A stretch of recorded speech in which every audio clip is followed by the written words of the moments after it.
Good evening. Our main story this evening is the dreadful, disastrous news delivered by the Bank of England yesterday. The oncoming recession, which they have forecast, is going to dwarf all other stories, essentially, when it comes to British politics over the next year, potentially over the next 2 years. We are also, though, going to find time for some other stories. Rishi Sunak made a dreadful statement on the campaign, really showing us the true meaning of conservatism. And we're closing the show with a clip about Alex Jones, which you won't want to miss. A very entertaining story there, although, with a pretty dark context. We do want to know your comments and your questions throughout the show. Tweet them on the hashtag TiskiSour or put them in the comments. And I'll be joined a little bit later by Aaron Bastani. The Bank of England has forecast the UK faces 15 months of recession, matching the length of the downturn which followed the 2008 global financial crisis. They say the economy will shrink by 2.1%, mirroring the recession of the early 90s, and most pernicious of all, they project real incomes to fall continuously for a full 2 years. It would be the most drawn-out contraction since records began. It's in these circumstances that one might expect a central bank to cut interest rates so as to boost demand. But instead, the bank raised rates by the single biggest jump since the 1990s. Interest rates have gone from 1.25% to 1.75%. The bank says the increase is necessary to get a handle on inflation, which, thanks to increases in fuel prices, they project could increase to 13.3% this year. In an interview with Sky, the bank's governor explained how they came to their rate-raising decision. If we don't get inflation under control, if we don't bring it down from where I'm afraid it's got to go up to because of, let's say, of this huge energy shock that we're having, if we don't bring it down, then the damage and the distress will be even greater. The main pressure is external. Gas prices, everyone understands that. Is it really the case that you need to tighten the screw at home? Is that a judgment call? Are you sure about that judgment call? You're right that the main pressure is external, and that's going to feed through into inflation, I'm afraid, over this winter. We do think it's going to come down, going through next year and beyond. But we have got another thing going on, which is domestic. The size of the labour force has shrunk. There are fewer people, working in the economy. And that's affecting, when I go around the country, I spend a lot of time going around the country, the first thing that every firm wants to talk to me about is, I can't hire enough people. And we've got this situation where we're saying, well, I think, we can already see the economy slowing. It's going to get worse, I'm afraid. And yet firms are saying two things to me. One is they're still able to increase prices, and they're not getting resistance, and they just can't hire enough people. And of course, that does have an upward effect on costs. So, in short, inflation might be driven by increases in energy prices, but if we don't take power away from workers and take the money out of the hands of consumers, it will only get worse. It sounds a bit like class war dressed up in the language of technocracy, but unsavoury or not, are rate rises necessary to get a handle on inflation? I asked economist James Meadway. No, absolutely not. It won't make any real difference to the rate of inflation over the end of this year and into next, or even beyond that. I mean, Andrew Bailey almost says as much in that clip, which is that there are these huge external factors that are impacting on Britain and the rest of the world: the war in Ukraine, the after effects of COVID, increasingly extreme weather events, drought affecting grain harvests, all this sort of thing.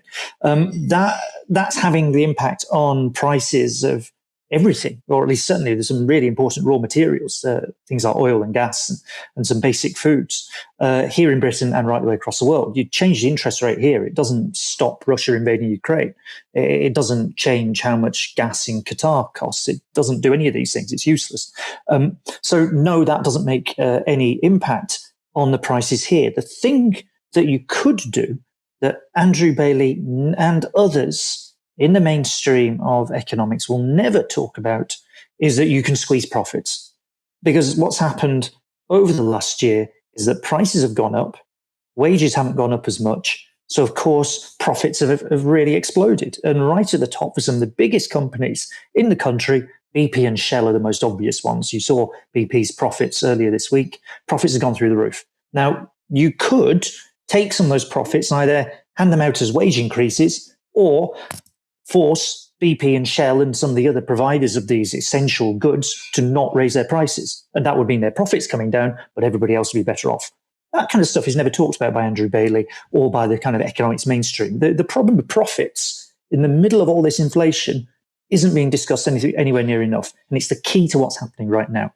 If we want to deal with inflation, you have to attack those profits. You have to make the profits being made by large companies much smaller and make people's wages much higher or bring down the prices of the things they need to buy. And you think that would be enough if you tax profits a bit more or brought down profits? I mean, I think the argument he's saying is, look, energy prices are global. We can't have total sort of control over those. And if we allow a wage price spiral or whatever to come to pass, then the inflation could last longer than any increase in gas prices. The assumption being that gas prices will at some point fall, and they want to try everything possible so that inflation doesn't become permanent. You reject that argument outright. It's completely nonsensical, right? Let's just be really clear about this. And people should be quite angry about this. We're being told there will be a wage price spiral because wages are going up so much, it's pushing prices up. Now, at the minute, prices are rising just over 9% on average in Britain. Wages are going up about 4%. So it's not wages pushing up prices. Wages are trailing prices. The Bank of England's own forecasts for next year show that wages will be falling in real terms by more than 7%. It's the worst decline in wages really since the Industrial Revolution. Right? That's what's going to happen next year. This is not a wage price spiral because wages in real terms are falling. Wages aren't going up so much that prices have to go up to try and keep up with them. Actually, what you're looking at is something like a profits price spiral. Profits have gone through the roof and prices are going up as a reflection of that. So if you want to do something about inflation, we're going to have to talk about profits. And Andrew Bailey won't do that. The government won't do that. To their shame, the Labour Party won't do that properly. Occasionally you hear about windfall tax, but it's nothing really. That's where we need to get to on this. And that means that if you're going to strike to ask for more pay, you're doing the right thing. If you're saying that you think the energy price hike in autumn is going to be far too much for you to afford and you don't want to pay, you're doing the right thing. You're doing something about the cost of living crisis in a way that Andrew Bailey just isn't. Let's talk about the interest rate rise specifically. Now, people are saying this is going to push the country into recession, moving from 1.25% to 1.75%. What's interesting here, though, is that's still very, very low by historical perspective. So we can see here interest rates since the 1990s. So in the 90s, they hovered at around 6%. For most of the noughties, they were around 4%. So why is 1.75%, which is still historically low and way, way below inflation at 13% or 10% or whatever it is right now, why is that something that could tip the country into recession? The issue with this move in interest rates is that it's a big move relative to what interest rates have been for the last few years. That because the economy got so battered in 2008, we had the Bank of England, like other central banks, the Federal Reserve, the European Central Bank, pushing interest rates really, really low after the crisis in 2008. And then because the economy is weak, they've not until now felt like they can lift interest rates. They want to keep them low because they're trying to keep even a little bit of economic activity going. This is worsened by austerity in Britain. Because they did austerity, the Bank of England had to keep interest rates very low as well. So as a result, a lot of debt has built up, and there's quite a lot of sensitivity now to that debt. So changes in interest rates are likely to have quite a big impact, even though the actual rate is really quite low. That's one part of it. The other part of it is the international picture, which is that because, in particular, the Federal Reserve in the US is putting up its interest rates, Britain gets pulled along behind it, because otherwise what you find is the value of the pound falls, because people think if you're looking to chuck your money around the world as people, as these big financial institutions and very wealthy people do, you'll think that you get a better return in the US, so you pull money out of Britain. So there's this international impact as well. And for as long as the Federal Reserve is saying it's going to put up interest rates, the Bank of England is likely to tag along. I mean, that's the hierarchy at work in the economy here. Now, none of this really turns into having much impact on what's actually going to happen to inflation. What's going to happen to inflation is going to be determined by the war in Ukraine, by whether or not food harvests next year are dramatically affected by drought and supply difficulties as they have been this year, by whether or not China continues locking down because of COVID. And just very little to do with interest rates in any sense here. And that's why you have to get back to the sort of the raw problem of what's going on, that you have the Bank of England trying to pull on this lever, partly because it's looking at what everybody else in the rest of the world is doing. And the effect of that lever is potentially to push us into a recession without actually affecting inflation very much. So we end up with rising unemployment and still high inflation and falling real wages. This is the worst possible combination. And although Andrew Bailey won't quite say this openly, because he still seems to think this, if he thinks there's a risk of a wage price spiral, you want to keep wages down. If you want to keep wages down, it helps if you push up unemployment, because then people get too frightened of unemployment to go on strike and ask for more wages. And it's as simple and as crude as that. So they don't have many levers that can do very much. If you're the Bank of England, you've basically got the interest rate lever, maybe quantitative easing, but really it's just the interest rate lever. They're pulling on this, knowing it'll induce a recession, and the mechanism that they pretty explicitly want to kick in is that unemployment rises. This frightens people from making wage demands, and therefore you have some impact at some point on inflation. Now, I don't think any of this is going to work, and the consequences for most people are actually pretty severe. This is a dramatic decline in people's living standards that if you're not in a union, you should join one. If you're not taking part in other kinds of action and processes and things, you should, because it's very clear that this Bank of England both can't and won't do anything to help any of us in this situation.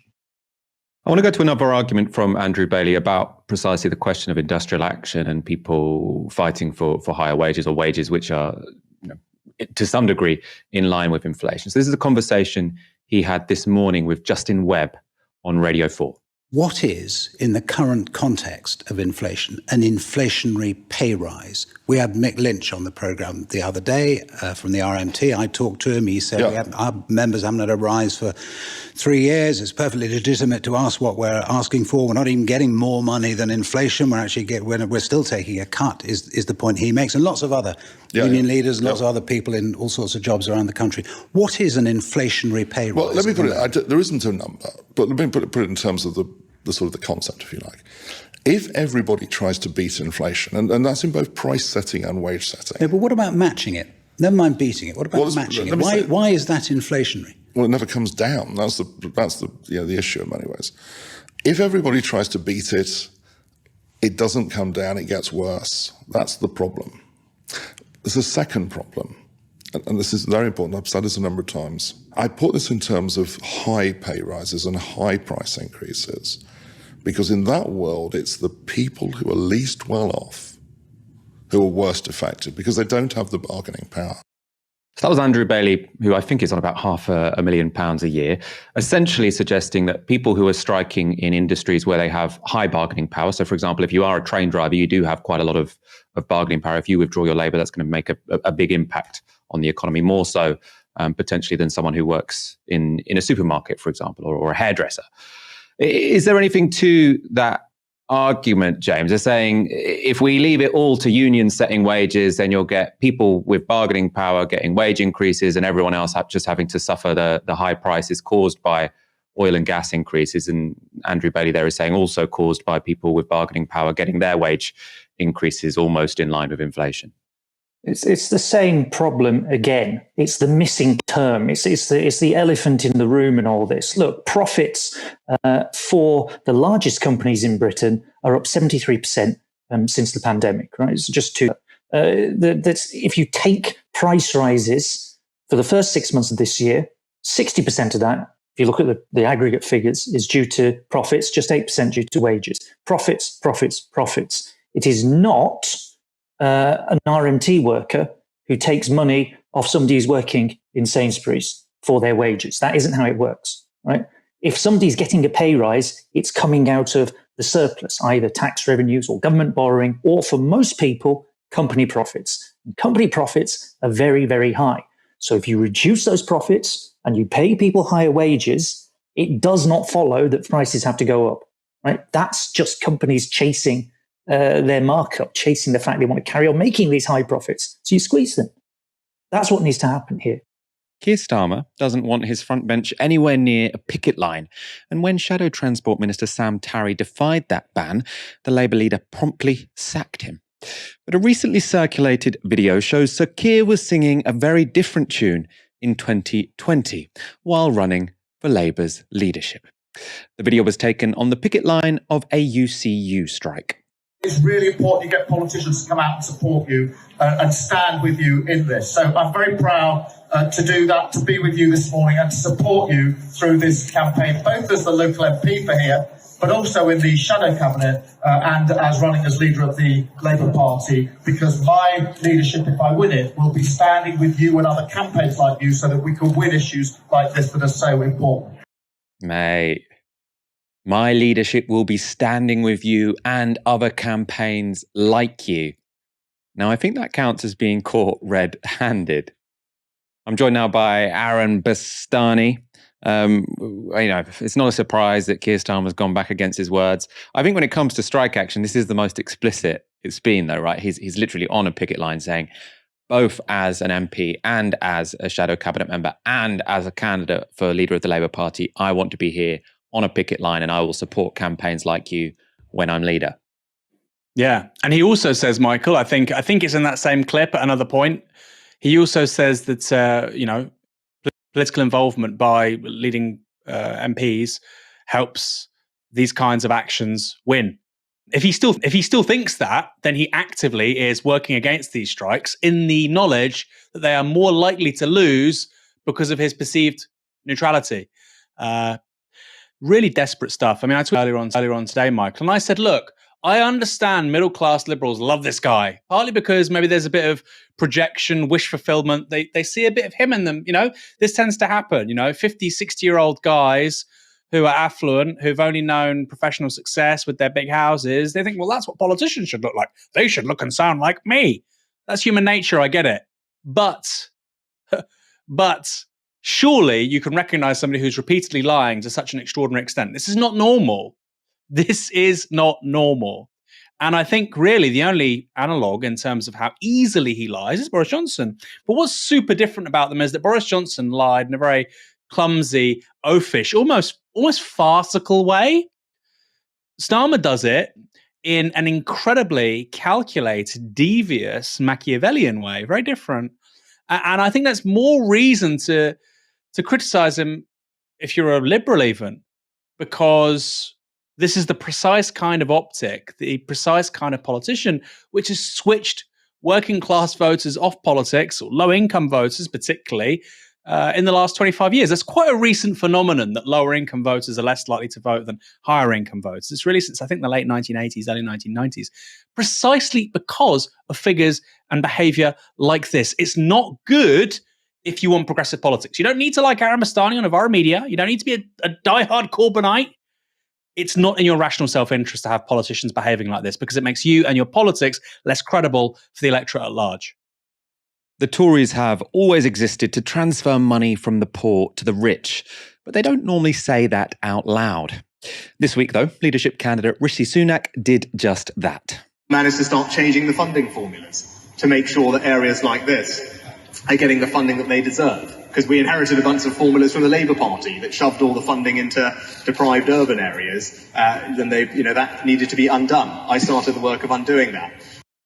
Now, when I first saw that clip, I thought perhaps maybe the emphasis was on urban, not deprived. And so perhaps Sunak was saying we need to prioritise rural poverty as much as we do urban poverty. But given where he's speaking, that's just clearly not the case. He boasts that areas like this have got more under his watch.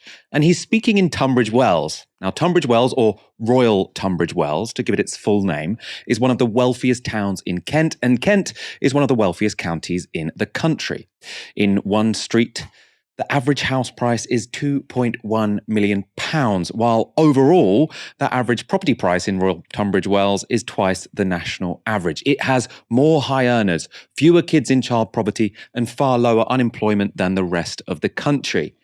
In short, you should not be funneling money from poor urban areas to Royal Tunbridge Wells. Rishi Sunak, though, is proud of it. Maybe he didn't know someone would be filming that, but he was proud enough about it to sort of brag to the people of Royal Tunbridge Wells that he diverted money from poor urban areas, deprived urban areas, to their very rich town. Aaron, do you think Rishi Sunak would have said that if he knew that people from other parts of the country would see what he said? It's so strange, isn't it? You know, this guy who's lauded as this very slick, professional, media savvy operator.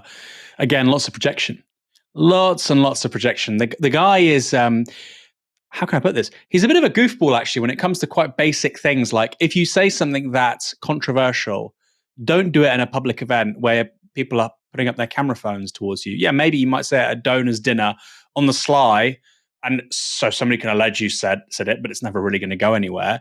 This isn't that. I mean, this is something which he's saying at a meet and greet with party activists. But it is pork barrel politics, and this is something really important, Michael. Liberal market economics is not about neutrally administering the state. It is about serving certain class interests in the name of neutrally administering the state. This was an insight made by Vladimir Ilyich Lenin, not a particularly new one. But it's quite funny in 2022 that it's said by Rishi Sunak so candidly and caught on a camera phone. It's a decent summary, though, of Tory politics, right? We came into power after 13 years of a Labour government, and while we have many critiques of New Labour, one of the things they did do was quite successfully redistribute money from rich areas to poorer areas. And I mean, there is a critique that Labour sort of especially prioritised inner city areas and that poor parts of the country outside of the major cities, for example, so inner city London schools are the ones which improved the most, better than sort of everywhere else. You can critique them on those grounds, but you can't critique them that they drained money from Royal Tunbridge Wells and put it into poor urban areas. That if there is a point in the state, there's a point in the welfare state, it is precisely to prioritise those areas where people are most deprived. And Rishi Sunak saying, there was some real problems with public policy when we came into government. They were doing this crazy thing, which was that they were diverting money to poorer parts of the country. Now, that didn't seem very fair. So what we've done is we've rechanneled all that money to our rich supporters. Of course, Royal Tunbridge Wells is a very, very, very safe seat. This kind of thing pays off. But they aren't supposed to say that because then they get found out. Do you think this would be a bigger story, I think, Aaron, if Rishi Sunak was expected to get the leadership? I mean, given that he's not, it's probably not going to have that many legs because I also doubt he's going to be on the front bench. But do you think if this was said by someone who was set to be the Tory leader, it would be the kind of thing that could get played at a general election? Or do you think that actually is kind of difficult to make this stuff land? No, totally. I think it's toxic. And I think you're right. If there was any shot of him winning, I mean, maybe he will, right? We saw the Sky straw poll yesterday where he won amongst sort of floating Tory voters. I doubt the credibility of that personally, given what YouGov is saying. Truss winning by a landslide at the moment. Could be wrong. But I think if it was Sunak winning by, say, 2-1, yes, this would be a far bigger story. It was on the BBC website, which, there's not many New Statesman scoops which go on the BBC website within a couple of hours. So, yes, it got a couple of million views on social media, but it's not just limited to that. It's one of those stories which has percolated through to mainstream news, because we've said it so many times, Michael. It was a bit like Allegra Stratton, right? There were whispers and there was he said, she said about number 10 breaking rules during the COVID lockdowns. The second you have somebody like Allegra Stratton being so viscerally hypocritical in a video, it was curtains for her professionally, but also it was the beginning of the end for the Johnson administration, it turned out. And I think this is similar. It's a digital object, 30 seconds, and it just condenses everything you already know, but actually it was just a suspicion. Here's confirmation. So that's one point. I would also say, Michael, the whole thing of the Red Wall and what the Tories were projecting in 2019 and ultimately what got them an 80-seat majority was very different to this. It was very different. Now, if Rishi Sunak had been saying that in somewhere like Jaywick, which is a very poor part of the country, it is not part of the metropolitan elite. It's in Essex. It's not a million miles away from Kent. It's the southeast of England. If he'd said that in somewhere like Jaywick, or somewhere which is suffering rural deprivation in rural Cornwall, again, these aren't really the kinds of places which generally vote Labour. If he'd said, look, far too much government investment and time and resources are going to big cities when it comes to infrastructure, public sector jobs, and those are the people right now who determine the public conversation in this country. And it's time we heard the little guy, which is what Farage basically made a living out of saying for the best part of 15 years. If he said that, then you say, well, it's not very good. It's not good to be saying that we want to take money away from these people who are subject to forms of deprivation and give it to these other people. But at least from a rhetorical point of view, you can say, well, I know how you win those people over. But I mean, surely you would feel like a complete scumbag, Michael, if you're a Tory voter, you're in this place in Kent, like you say, one of the most affluent parts of the country. You're probably on 100 grand a year. You've seen your tax bill fall. You've seen your property sort of rocket in value in the last, well, particularly since 2012, of course, before that as well. You've seen your state pension insulated. I wonder, even just Tory voters, all of that, they are getting so much when so many people are getting so little. And then you have a chancellor, one of the most powerful people in the country, so say, yeah, I'm really screwing, kids in Blackburn or in Newham, where you're looking at 40, 50% rates of youth poverty. Kids are below, in households below the poverty line. I'm doing that so you can have more money with your 2 Jaguars and your 5-bedroom house and your 3 holidays a year. I mean, surely that would kind of get to your heart and you think, maybe I'm on the wrong side. But we go back to that debate we saw last night, Michael, where you had a Conservative councillor literally with his teeth falling out, asking the Conservative leadership candidates, what are they going to do about NHS dentistry, which is presently in freefall? He was so close to understanding the problem. So I do wonder, yes, it says a great deal about Rishi Sunak. It says also a great deal, Michael, about the people watching him, because apparently he was giving a standing ovation after all of this. He was saying the things he said because it pleases the people that were there to hear them. I think that says a lot about the modern Conservative Party. It was a gaffe because other people saw it, but in terms of the speech he was giving to the people he was giving it to, it was a line they apparently loved. I mean, there isn't a video of anyone in the audience saying, actually, Rishi, don't you think maybe we shouldn't be taking money away from deprived people in inner cities to make relatively wealthy people wealthier? I imagine if someone had asked that question, we would also see a clip of that, but probably none of the Tory members there for that speech did so. I would hazard to guess. Do correct me if I'm wrong. Liz Truss is almost guaranteed to be our next Prime Minister. And for a while, Labour supporters thought that would be a good thing. The idea was that Starmer would easily beat her in the next general election. But a new poll shows that it might not be the cakewalk Labour had hoped for.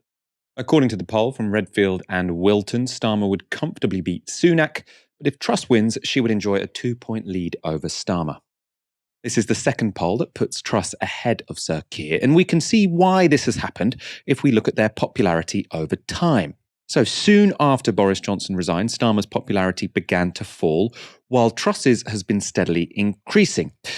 The next big shift happened after Truss was selected as one of the final 2 candidates in the leadership race. From then on, the number of respondents answering don't know dropped by almost exactly the same amount as Truss's popularity began to rise. So it looks like Truss is impressing the once undecided, while Starmer just isn't.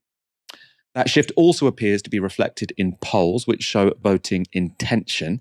So in their latest survey, YouGov had the Tories just 1 point behind Labour. That's a big change from the previous week when Labour had a 7-point lead. Aaron, these polls obviously, very far out from election. We probably shouldn't overinterpret them. The fact that Labour are just 1 point ahead of the Conservatives doesn't mean that at the time of a general election, Labour will just be 1 point ahead of the Conservatives. But I think probably what we can intuit from these is that potentially Labour, and maybe I was doing the same, had underestimated Liz Truss. Is she potentially not as toxic as we once thought?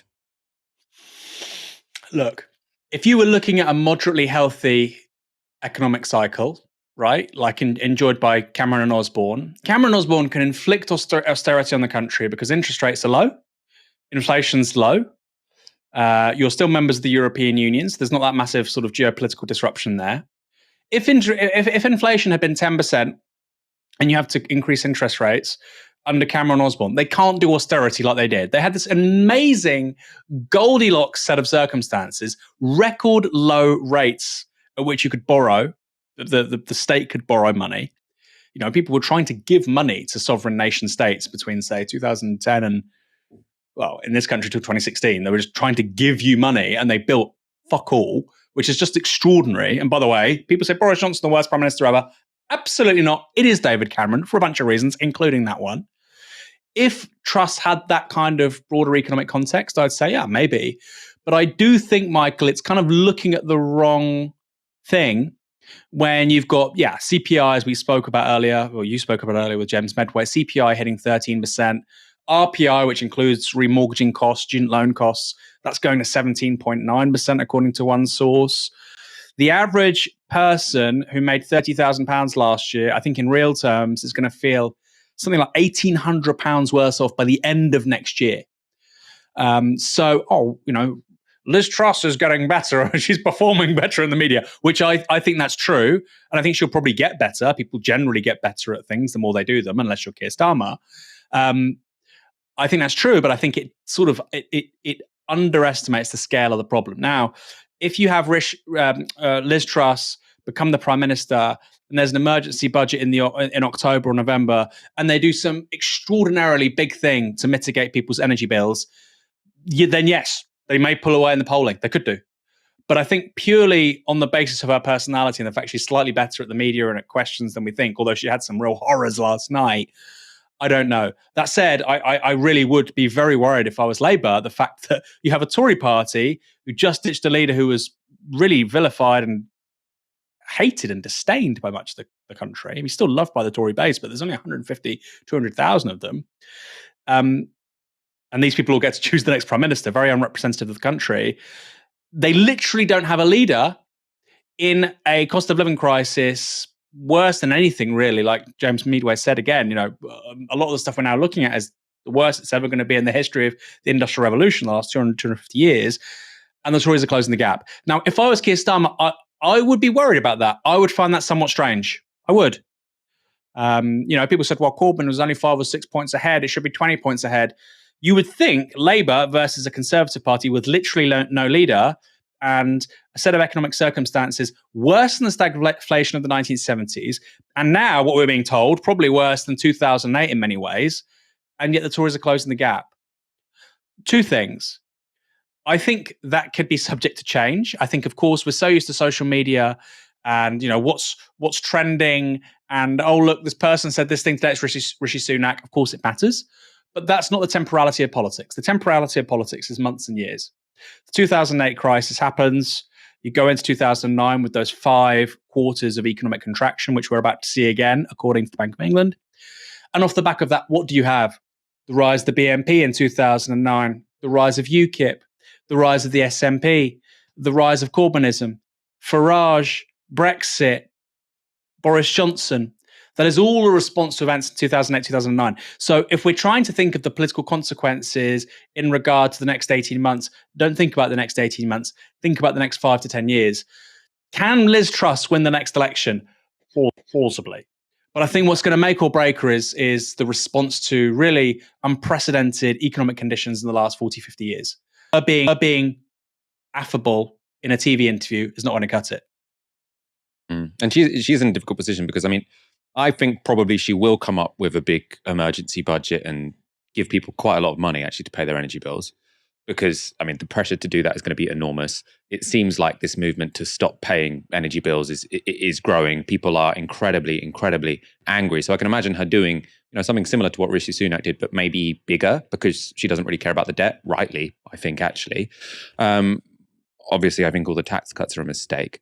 But it does seem like she could do a couple of popular things, but even if she does that, we're still going to have massively increasing unemployment. We're still going to have very, very high inflation, even if people are in a slightly better position to pay that. I also think a reason why, I think Rishi Sunak gets really frustrated that people aren't giving him the credit that he's due when he said he'd give people £1,200. He's like, that's nearly covered all of your bills. And I think the reason it doesn't get the credit he wants it to get, I don't think it is due, by the way, is because people can't save all of that money to cover their bills because they've had to spend that on everything else. So he's like, this has almost completely covered the increase in energy bills. Yeah, but we've already had to spend that money on the increase in food bills, the increase in rent, the increase in everything else. So we can't just, put a ring around that money so that energy bills don't look so scary anymore because you've already spent that money elsewhere. I think whatever Liz Truss does, the same problem is going to apply. She's going to say, oh, but I almost covered the increase in your energy bills. By the way, she hasn't done this yet. It's just, if she does, people say, well, we have to spend that money elsewhere. The amount of money they're going to have to give out to cover all of these costs, if they don't do something drastic like rent controls or control the price of energy, then, I don't think people are going to be grateful, rightly. I've never sat here and said you should be grateful for the help you're getting from the Conservative Party. It's never going to be enough. And she has shown, I suppose, precisely all of the wrong inclinations in this leadership race, because all she wants to do is cut taxes for the very wealthy. Doesn't make any sense at all. Up to 1,000 Amazon workers at a warehouse facility have staged a Wildcat strike. The workers in Tilbury, Essex, downed tools and occupied the cafeteria after managers offered them an insulting pay rise, one that amounts to a real terms pay cut. The Tilbury site is the second largest Amazon warehouse in the world. It's so big that workers sometimes have to walk half a mile to reach a toilet. So not only are the workers underpaid, the conditions sound pretty dreadful too. This leaked graphic from an internal newsletter shows that Amazon offered their lowest paid staff a raise of just 35p per hour. That's a measly 4% increase at a time when inflation is forecast to hit 13%. And for workers on intermediate pay, it's also terrible. Amazon offered them an extra 45p, which is barely a 3% increase in their pay. For context, the revenue of Amazon UK Services, which employs most of the 55,000 Amazon workers in the UK, grew from roughly £3 billion in 2019 to £4.8 billion in 2020. That's a 64% increase. So this is not a company short of change. According to sources inside the warehouse, Amazon management threatened the workers with dismissal for protesting. Novara Media have spoken to Steve Gerlich. He's a GMB regional organizer. He said this: Amazon know they're doing wrong. They know they have upset people, and rather than owning it and saying, let's sort this out, they're looking to try and kill what protest there is. And that's standard ignorant behavior as far as I'm concerned. They are trying to do everything they can to control this. If workers leave the premises, they're being told that they will be dismissed at the moment. And the strikes have spread to other Amazon centres too. Workers at a warehouse in Rugeley, Staffordshire, also walked out over paltry pay offers. And Amazon centres in Bristol and Coventry staged their own Wildcat strikes in solidarity with the Tilbury workers. What's interesting about these strikes is that they are pretty spontaneous actions by largely non-unionised workers. And they're largely non-unionised because Amazon is incredibly hostile to trade unions. In 2020, Amnesty International reported that Amazon had repeatedly tried to thwart GMB's unionising activity. And they say in November 2018, July 2019, August 2019, and November 2019, Amazon's solicitors sent legal notices regarding alleged trespass and threats of injunctions for unlawful trespass should they seek to enter the premises. So that's should union organisers attempt to enter the premises. The notices also illustrate that Amazon monitors the social media profiles of the union members, as their screenshots are attached as evidence of planned demonstrations. On other occasions, GMB organisers told Amnesty International that staff from Amazon's human resources have confiscated and ripped up their pro-union leaflets handed out to workers once the worker was on site. Aaron, I mean, everyone's already calling this hot strike summer. There are lots of strikes going on. Lots of people aren't particularly happy to accept a real terms pay cut. Wildcat strikes, so this is pretty new. I don't think we've seen this kind of thing in a while. People who aren't in a particularly well-organised workplace. This isn't, the railways. This isn't the RMT, as I've just explained. Partly because of the hostility of the Amazon employer, also because it's a different kind of industry. But yeah, I mean, it seems like things could get pretty wild, pretty quickly. Well, they call it Wildcat for a reason, Michael. There was also a food processing Wildcat strike, I think in Bury last month.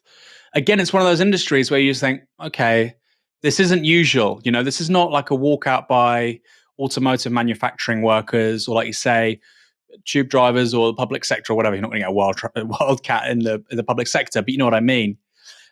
These are the kinds of sectors which are hugely important to the UK economy, logistics or food processing, private sector, and where unionization has been unheard of. However, I think in Amazon, it's important to say, while they aren't unionized workplaces, the GMB is active in there, and there's clearly long-term, and I hope successful efforts to unionize those workplaces. I think you saw the first unionized workplace recently in Amazon in the US.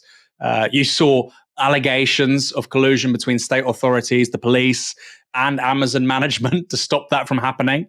I mean, it would be pretty remarkable if something similar happened in this country. Maybe we'll see something like the deal that we got between the GMB and Uber, quite controversial, where the GMB union represents Uber workers, but they don't engage in wage bargaining.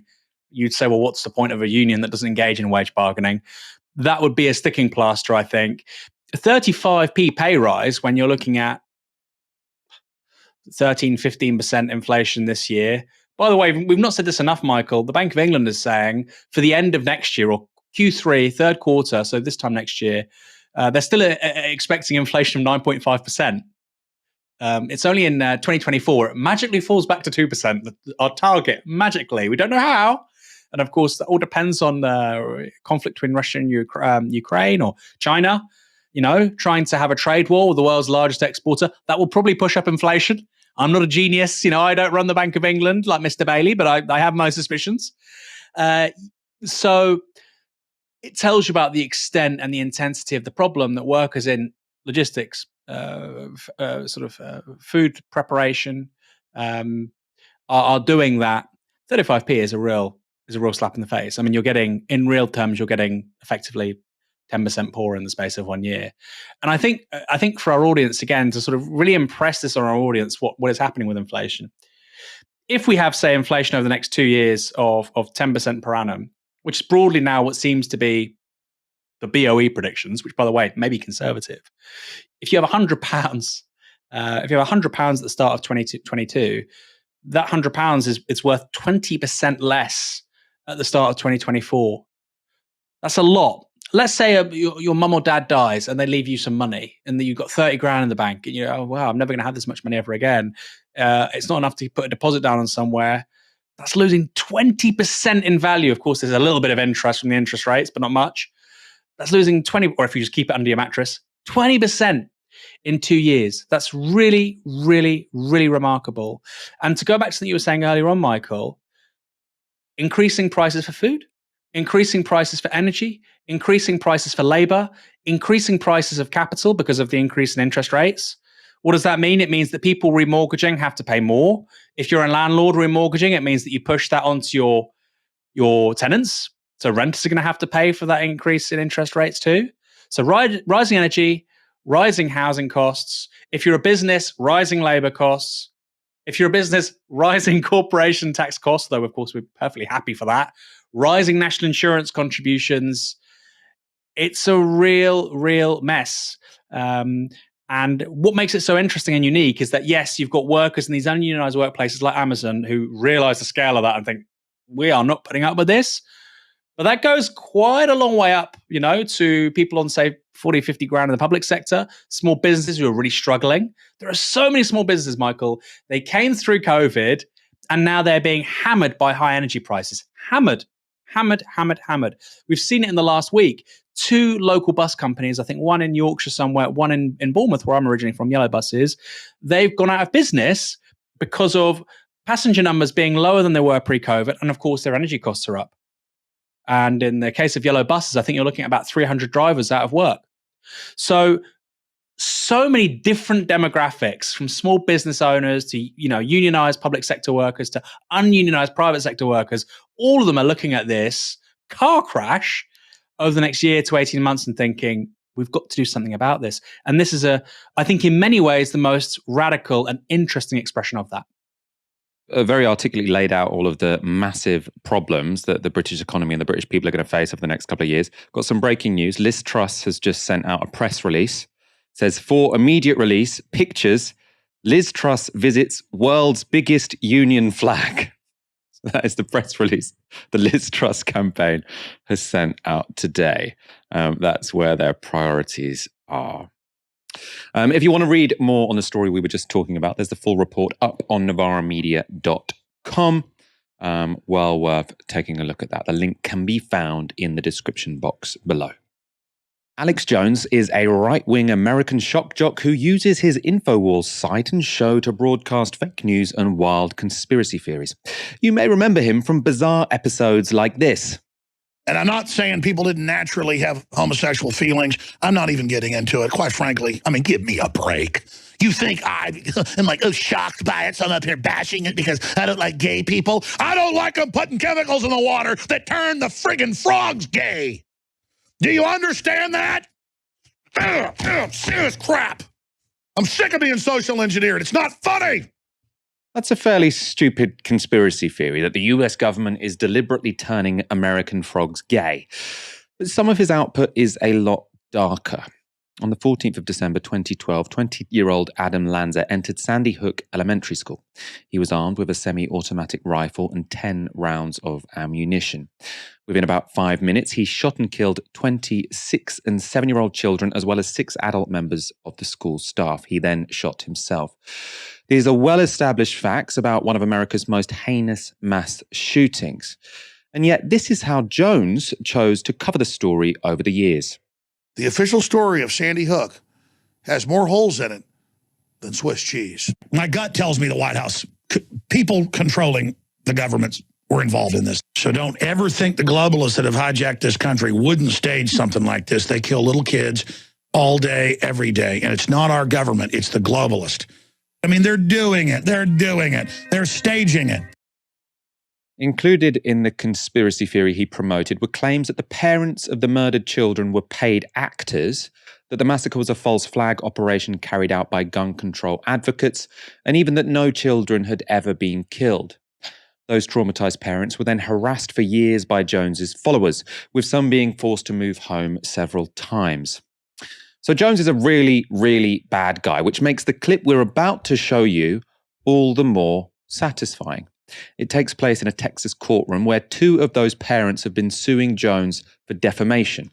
For context, Jones had earlier testified under oath that there were no text messages on his phone concerning Sandy Hook. And the video begins after the lawyer for the parents presents him with a printout of a message. I've never seen this text message. I guess you guys got Paul's. My phone didn't save them. So that's fine. Your phone didn't save the second. I told you guys I gave it to the lawyers and said they drained the phone, they didn't find that stuff. I don't know how my phone's. You gave it to the lawyers. They were supposed to find it. So that's what testimony is? No, I searched it as well. I mean, so you guys have all this stuff and you say we didn't give anything. It's Mr. ridiculous. Jones, you know how an iPhone works, right? You've had iPhone text messaging for several years now. Yeah. What does it mean if the messages are in blue? Whose messages are those? Whose phone is this taken from? I don't know whose phone's taken from. I mean, I turned the phone over and said, take stuff off. Can I have you look in the very bottom below the very bottom left corner? Is that your phone number? Yes. So you did get my text messages. And it said you didn't. Nice trick. Yes, Mr. Jones. Oh. Indeed. You didn't give this text message to me. You don't know where this came from. Do you know where I got this? No. Mr. Jones, did you know that 12 days ago, your attorneys messed up and sent me an entire digital copy of your entire cell phone with every text message you've sent for the past 2 years, and when informed, did not take any steps to identify it as privileged or protect it in any way. And as of 2 days ago, it fell free and clear into my possession. And that is how I know you lied to me when you said you didn't have text messages about Sandy Hook. Did you know that? I told you the truth. This is your Perry Mason moment. I gave them my phone, and then Mr. Jones, you need to answer the question. No, Did you know this happened? No, I didn't know this happened. But I mean, I told you I gave them the phone over. Just answer the question. You said in your deposition, you searched your phone. You said you pulled down the text, did the search function for Sandy Hook. That's what you said, Mr. Jones, correct? And I had several different phones with this number, but I did, yeah. Well, of course, I mean, that's why you got it. No, Mr. Jones, that's not what happened. My lawyer sent it to you, but I'm hiding it. Okay. Mr. Jones? Mr. Jones, please just answer questions. There's no question. Mr. Bankston also only asks questions. Sure. Mr. Jones, in discovery, you were asked, do you have Sandy Hook text messages on your phone? And you said no, correct? You said that under oath, Mr. Jones, didn't you? I mean, if I was mistaken, but you got the messages right there. You know what perjury is, right? I just want to make sure you know before we go any further. You know what it is. Yes, I do. I mean, I'm not a tech guy. I told you, I gave in my testimony the phone to the lawyers before, whatever, and so you got my phone, but we didn't give it to you. No, Mr. Jones. One more time. And please remember, if you need to assert the Fifth Amendment, you can. I need to know that you can do that. But you testified under oath previously that you personally searched your phone for the phrase Sandy Hook and there were no messages. You said that under oath. Have you ever seen anything like that in your life? That reveal. Alex Jones, your lawyer, sent me the full copy of everything that was on your entire phone, and I have seen all of your messages. And the lawyer then didn't tell Alex Jones, presumably because he was a bit embarrassed about it. So Alex Jones finds out live on, court TV, whatever this streams on in the United States. But anyway, now millions and millions and millions of people have seen it. Ultimately, Alex Jones had to pay $4.1 million in damages. So this hasn't gone very well for him. Aaron, have you ever seen anything like that clip before? No, it's surreal also because his lawyer's not objecting or trying to wreck anything, or it's really, really strange. I mean, anybody who watched the Amber Heard Johnny Depp trial, at any point, if somebody on the stand is being skewered, obviously the other legal representative tries to obstruct it a little bit. That's part of the job. And I don't know why that didn't happen here. Maybe somebody who's watching this, who's more au fait with the proceedings over the recent sort of weeks and months, can give me an answer. But it's very strange. I presume his lawyer was just sort of like cringing, covering their face, saying, "Oh God, it wasn't me." Can you imagine? Can you imagine how much shit that person now has on their person from the Alex Jones phone? Can you imagine the conversations he had with people, the text messages, the emails, the WhatsApps, the telegrams, the signals, whatever?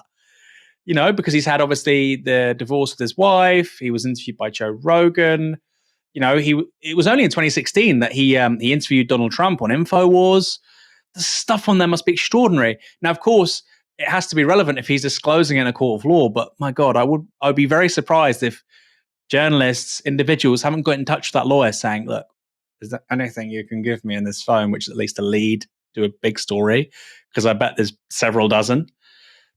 Incredible. Absolutely incredible. But just to finish, Michael, the thing about the frogs, it's sort of true. Atrazine. It was a UC Berkeley study. No, it's sort of true. It's not didn't make the frogs gay.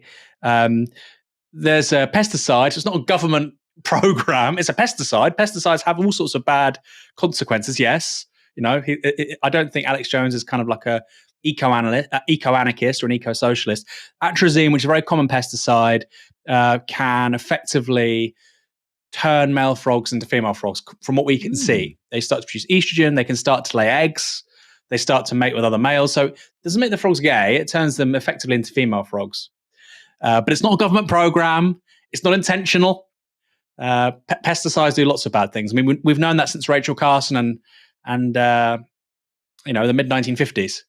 But as with so much of what Alex Jones says, there's 5% truth in every 1 in 10 of his stories, and so people go, "Actually, no, he's right about this." But yeah, the Sandy Hook stuff, absolutely despicable, the lowest of the low. And it is amazing just to see he's just falling apart really in the last several years. Michael, he's not even 50 yet. You know that? I mean, it's not. I know we've got viewers and they say, "Oh, it's not nice when people comment on other people's appearances," but he was quite a good-looking guy when he was younger, and you can just see that his anger and his hatred and his disposition to the world, it's really showing on him. Just a secondary point, but he's really fallen from grace. Because, like I said, it was only 6 years ago he was interviewing, the president-elect. I mean, I suppose if he was angry at the world, then his lawyer sending the entire contents of his phone to the opposing lawyer probably won't make him any less angry. Before we go this evening, an interview you recently did, Aaron, is going out on the channel this weekend. Tell us who people can see you talking to this Sunday. I am talking to the world's #1 most successful political streamer, Hassan Piker, at Hassan Abi or Hassan Nahan, depends what platform you're on. Of course, he's a massive politics streamer and other things too on Twitch. We talked about the squad.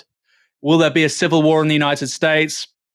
The fact he just bought a house in, I think, West Hollywood. I don't want to misrepresent it, which proved very controversial. And how much he can bench. So all the important questions, that will be on at 7 p.m. this Sunday. Me talking to Hassan Piker. And I think you'll be directed to that video after this stream. So set a notification and it will be premiering from 7 p.m. on Sunday. I haven't watched it yet. I can't wait to watch it. Aaron, it's been a pleasure as always being joined by you on a Friday night.